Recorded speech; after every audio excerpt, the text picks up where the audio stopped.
duraan dursa amantaa islaamaa kana rabbi akka nuu kenne ragaasii kennaa san booda immoo isa bicha akka karaa sirrii ta'e immoo sitti agarsiisaa jechuudha. Duraan dursatti quraana keessa boqonnaa sadaffaa lakkoofsa 19 keessatti amantaan dhugaa rabbi biratti amantaa islaamaa qofadha jedha. Boqonnaa 3 lakkoofsa 19 irratti. Tole kana sirrii qaba. Amantaan dhugaa rabbi biratti kan jaallatamu kan amantaa islaamummaadha nuyi jedha.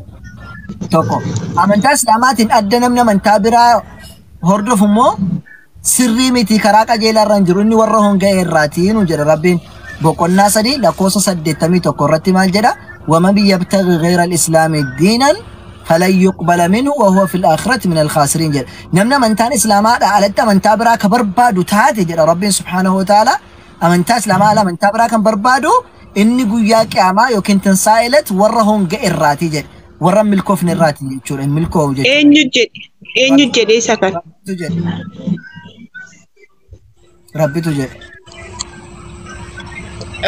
jedhe okay ragaasaa waliin naaf hidhika sitti maal jira boqonnaa 3 lakkoofsa 81 lakkoofsa 3 lakkoofsa 19 irraa bakka lama sii kenne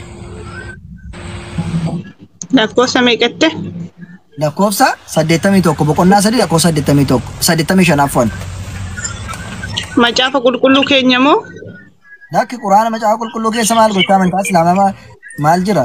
Okay. Natti minan amaariffaan nan qaba biraa. Ishimraaf 3 kutura 85. Okay.